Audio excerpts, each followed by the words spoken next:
आपका परिचय? मैं MP द्विवेदी, प्रांताध्यक्ष मध्य प्रदेश लिपिक वर्गीय शासकीय कर्मचारी संघ भोपाल।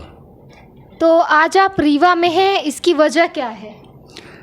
हमारी जो हड़ताल घोषित थी, कल हमारी पूरे प्रदेश में प्रदेशव्यापी एक दिन का सामूहिक अवकाश था और आज हमारे साथियों की इच्छा थी यहाँ एक हमको बैठक करनी थी। तो अब मैं मांगों के संबंध में और अपने पदाधिकारियों के संबंध में एक दौरा के उद्देश्य से मैं यहाँ रीवा आया था। हमारी जो मांगें हैं, मांगों के संबंध में हम लोगों ने सरकार को एक ज्ञापन पत्र प्रस्तुत किया था कि हमारी ये मांगें हैं और सरकार हमारी इन मांगों का चर्चा के माध्यम से निराकरण करे। सरकार ने चर्चा के माध्यम से हमारी मांगों का निराकरण नहीं किया तो हम लोगों ने फिर तय किया कि सरकार को हड़ताल करने का एक नोटिस लगाया जाए। हम लोगों ने विधिवत तरीके से, जो हमारा एक संवैधानिक व्यवस्था रहती है, 21 दिन पहले नोटिस लगाना पड़ता है। हम लोगों ने 21 दिन पहले सरकार को 39 सूत्री मांगों का एक नोटिस लगाया। उस नोटिस के बाद भी सरकार ने जब हमारी मांगें नहीं मानी तो हम लोगों ने चरणबद्ध आंदोलन हमने शुरू किया। अप्रैल माह से लेकर हमने 5 चरणों में आंदोलन किया। इसके बाद हमारा 6 प्रमुख कर्मचारी संगठनों का एक संयुक्त मंच था और लगभग 40-45 संगठनों का एक अधिकारी कर्मचारी संयुक्त मोर्चा था। हम मंच ने और संयुक्त मोर्चे ने दोनों ने मिल के फिर हमने 25 तारीख की, कल की एक डेट को संयुक्त रूप से दोनों संगठनों के मंचों ने मिलकर पूरे प्रदेश में कल 25 तारीख को सामूहिक अवकाश लेने का ऐलान किया था। आप लोगों ने देखा होगा, कल 25 तारीख को पूरे प्रदेश के 52 जिलों में सभी जितने भी दफ्तर हैं, लगभग 4 लाख से अधिक कर्मचारी एक दिन के सामूहिक अवकाश पर थे। भोपाल में आयुक्त कोष लेखा हो, चाहे ट्रेजरी हो, कलेक्ट्रेट है, कमिश्नरी है, जल संसाधन विभाग है, पशुपालन विभाग है, आपका निर्माण विभाग है, DPI है, पंजीयन विभाग। पंजीयन बहुत महत्वपूर्ण विभाग होता है जहाँ रजिस्ट्रियाँ होती हैं। कल सरकारी का कोई भी कामकाज नहीं हुआ, ठप रहा। अब आपके चैनल के माध्यम से हम सरकार को ये आगाह करना चाहते हैं कि हमारी जो 39 सूत्री मांगें हैं, उन मांगों का चर्चा के माध्यम से निराकरण करें। और उन मांगों में हमारी कुछ चीज़ें सरकार ने ऐसा कर दिया है, जैसे हमारे लिपिक संवर्ग है। पूरे प्रदेश में लगभग 55-60 हज़ार लिपिक हैं। मंत्रालय में भी लिपिक होते हैं और पूरे प्रदेश में लिपिक होते हैं। सरकार ने क्या किया कि मंत्रालय के लिपिकों को जो ग्रेड पे दिया है, हमारी क्वालिफ़िकेशन उनकी क्वालिफ़िकेशन दोनों सेम है।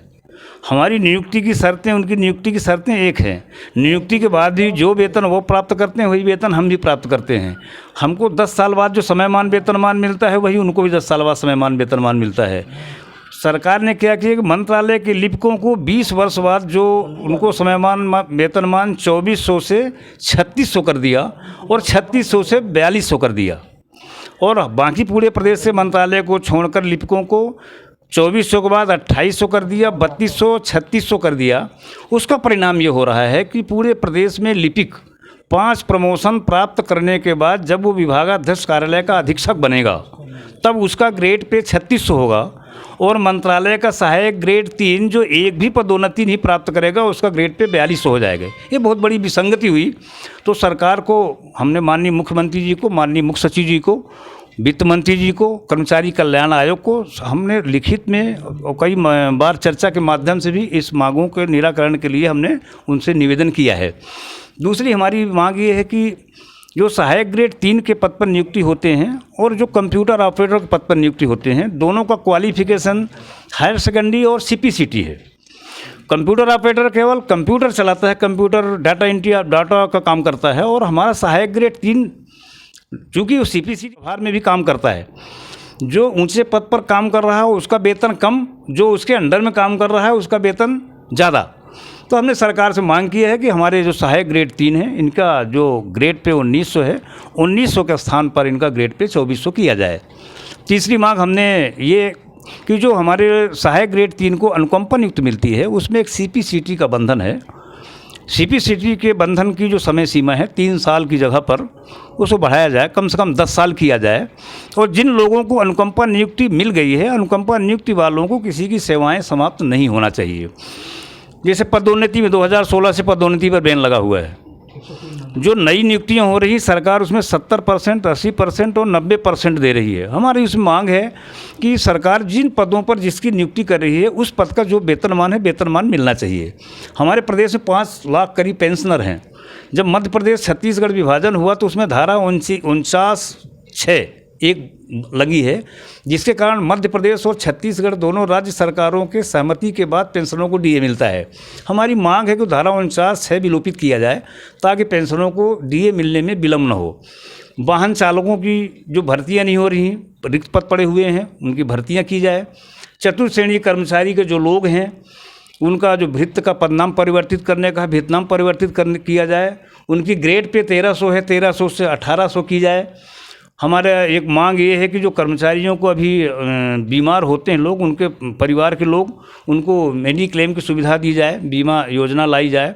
ऐसा करके हमारे लगभग 39 मांगे हैं जो हम चाहते हैं कि सरकार हमारी चर्चा के माध्यम से निराकरण करे, लेकिन निराकरण नहीं होने के कारण ये आंदोलन की स्थिति निर्मित हुई। कल 4 लाख कर्मचारी एक दिवसीय सामूहिक अवकाश पर गया और हमने अभी सरकार को 10 सितंबर तक का समय दिया है कि सरकार 10 सितंबर के पहले हमारी मांगों का जो हमने नोटिस लगाया है निराकरण करे, नहीं तो प्रदेश व्यापी धरना आंदोलन 10 सितंबर को पूरे प्रदेश का भोपाल में करेंगे। और इसके बाद भी यदि मांगों का हमारी निराकरण नहीं होता है तो हम लोग सब बैठकर तय करेंगे और पूरे प्रदेश में अनिश्चितकालीन हड़ताल की घोषणा करेंगे। कल इस धरने प्रदर्शन और हड़ताल के बाद सरकार की तरफ से लिपिक वर्ग के अधिकारियों को क्या आश्वासन दिया गया है? ये कल तो हम लोगों ने मुख्य सचिव के यहाँ केवल ज्ञापन लगा के आए हैं और हमने सरकार से मांग किया है कि हमारी जो मांग पत्र हमारा लगा हुआ है, सरकार हमको बुलाए। हमारी मांगों में जो हमारी 39 सूत्री मांगे हैं, जो अनार्थिक मांगे हैं जिसमें सरकार को कोई पैसा नहीं खर्च होना है, वो मांगे मानी जाएं। और कुछ हमारी ज्वलंत मांगे, जैसे लिपिकों की बात हमने बताया आपको, बहुत बड़ी विसंगति हुई है, विसंगति दूर की जाए। कुछ आर्थिक मामले माने जाएं, कुछ अनार्थिक मामले माने जाएं, ऐसी सरकार से हमारी अपेक्षा है। चुनावी माहौल है, तो क्या आप लोगों को लगता है कि सरकार जल्द से जल्द आपकी इन मांगों को पूरी करेगी? और अगर नहीं करेगी तो इसका क्या प्रभाव पड़ेगा? लिपिक वर्ग चुनाव के समय में क्या एक्शन लेगा? बिल्कुल, चुनाव के टाइम पे हम लोगों को उम्मीदें होती हैं, स्वाभाविक है, क्योंकि सरकार को भी कर्मचारियों से आशाएं रहती हैं। हमारे पूरे प्रदेश में लगभग सब मिलाकर लगभग 10 लाख कर्मचारी होंगे, 5 लाख पेंशनर होंगे, फिर इनका पूरा परिवार होगा, इनके रिश्तेदार होंगे। तो हम वोट को प्रभावित करने को, सरकार को बनाने और बिगाड़ने, यद्यपि हमको किसी पार्टी से कोई लेना देना नहीं है, लेकिन सरकार को बनाने में हमारी बड़ी भूमिका रहती है। तो हमारी अपेक्षाएं भी रहती है और सरकार भी जानती है कि चुनाव के टाइम में कर्मचारी आगे आते हैं, वो हमारी मांगे माने हो और हम उनसे मंगवाने का प्रयास करेंगे और हड़ताल तो करेंगे। तो ये थे हमारे साथ लिपिक वर्ग के प्रांताध्यक्ष। उन्होंने मांगों को रखा और कहा कि सरकार से लिपिक वर्ग कर्मचारियों को क्या उम्मीदें हैं, चुनाव के पहले उनकी क्या क्या मांगे हैं। उन्होंने विगत 25 तारीख को धरना प्रदर्शन किया, उन्होंने कुछ दिनों की मोहलत सरकार को दी है और यही उम्मीद वो करते हैं कि जल्द से जल्द सरकार इस पर कार्रवाई करे। यूं ही बने रहिए हमारे साथ। हिंदुस्तान 24, बहुत बहुत धन्यवाद।